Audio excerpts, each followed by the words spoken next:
యేసు అంటే రక్షకుడని, క్రీస్తు అంటే అభిషిక్తుడని, ప్రభు అంటే సర్వాధికారి.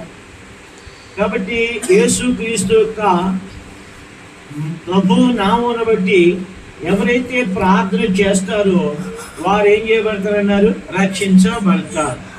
కాబట్టి యేసు అంటే, యేసు అంటే అర్థం ఏంటి? రక్షకుడా. క్రీస్తు అంటే అర్థం ఏంటి? అభిషేకించబడ్డాడు. దేని కొరకు? రక్షించడానికి అభిషేకించబడినటువంటి సర్వాధికారి.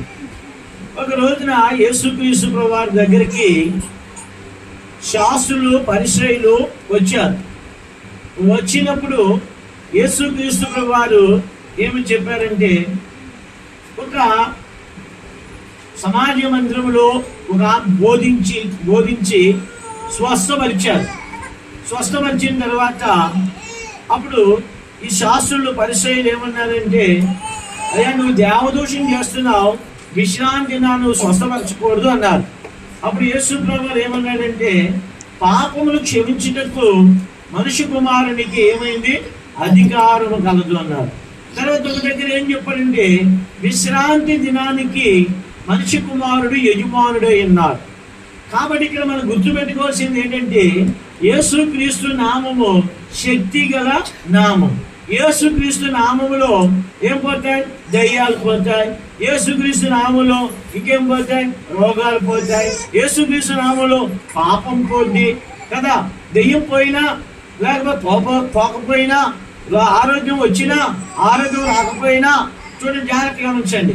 ఒక భయంకరమైన ఒక రోగి ఒకవేళ ఏ క్యాన్సరో, ఏ టీబీయో, ఏ జబ్బు వచ్చిన మనిషి రక్షించబడి చచ్చిపోతే వాడు ఎక్కడికి వెళ్ళిపోతాడు?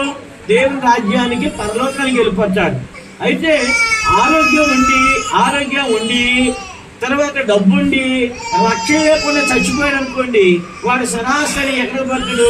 పాతాళానికి పోతాడు. కాబట్టి ఇక్కడ మనం గుర్తుపెట్టుకోవాల్సిన విషయం ఏంటంటే,